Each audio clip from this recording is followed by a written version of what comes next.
Hello, and welcome to the Better Plants podcast by BASF.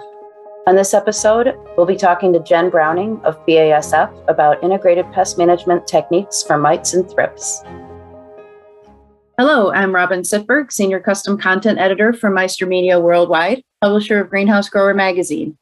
I'm talking today with Jennifer Browning, Senior Technical Service Specialist for the West for BASF. We're going to talk about thrips and mites, the twin terrors for greenhouse growers. Jen, why should we talk about these two very different pests together?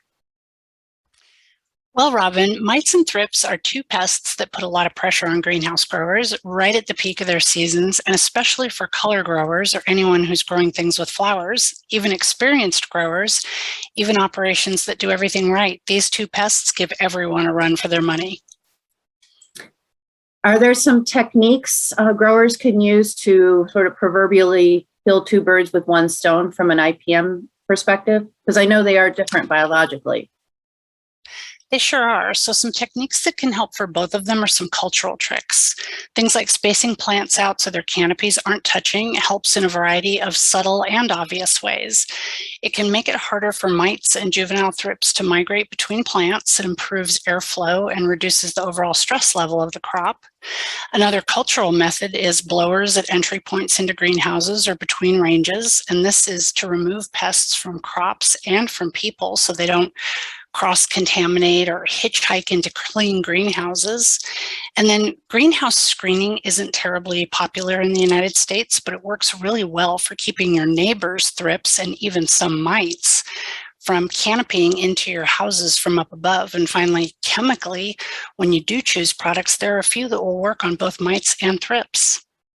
So those are some things that are we can do together to keep those pests from proliferating.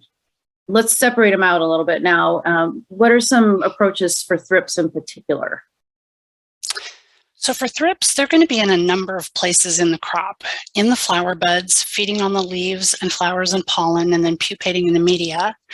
Trap crops sometimes work against us by providing a place their numbers can just increase. So if you do use a trap crop, bagging and destroying that crop frequently is really important. And then blended approaches of biologicals and chemistry can work well, and it's common to see slippage when your temperatures climb.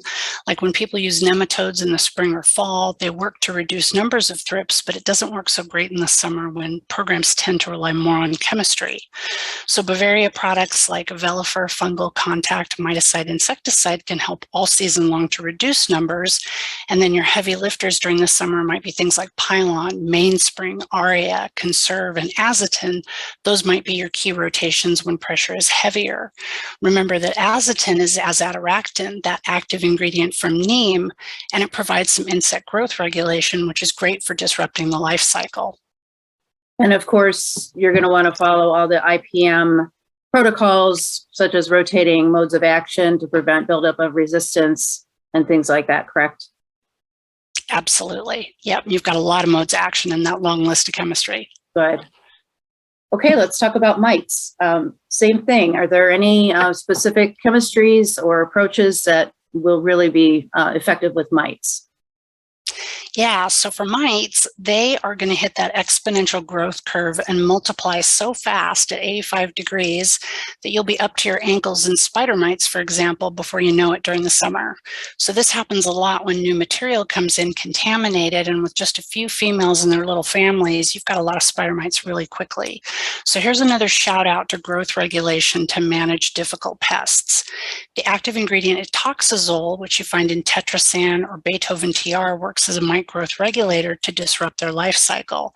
Others are Notavo, which is clofentazine, and Hexagon, which is hexathiazox.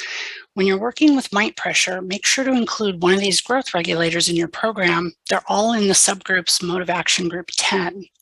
Around these mite growth regulators, growers can choose products to target the types of mites they're working with: spider mites, tarsinemids like broad or cyclamen mites, or the areophytes like gall or russet mites. If you have a mix, there are products that will pick up all the families of mites. And we have some guides at BASF to help with product selection, whether growers are looking for targeted or broad spectrum materials.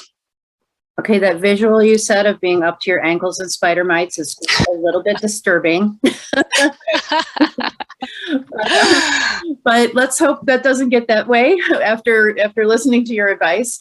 But how are growers, or what kind of success are growers seeing with biologicals? I know you mentioned some of them already. Are they really finding good success? I know this is kind of a newish direction for pest control for greenhouse growers.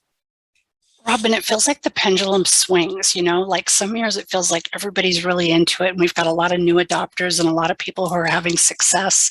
And then other years it feels like people are kind of throwing in the towel and they're going back to chemistry. This year, everybody's crops are turning so fast. It can be a challenge for growers to first run a beneficials program all year long successfully.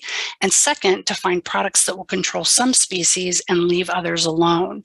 So season and where the grower is in the production cycle play a part in this puzzle. It's very difficult in the heat of summer when degree days are accumulating fast. And it's also hard when the crop is getting ready to go out the door and there's a clear threat of infestation. So it seems really variable. I think people have great success in fall, winter, and spring. And then in summer, it's a little bit harder. Okay. Well, we've got to wrap up our discussion for right now, but I know there's much more information on this topic. So where would growers, where should they go to find out more information? Yeah, we just recommend have a plan in place before the season is upon you. There are so many products and approaches to choose from. We talked about a few. Your sales rep or tech rep at BASF is happy to help with research-based resources and programs to guide you before you're ankle deep in mite and thrips season.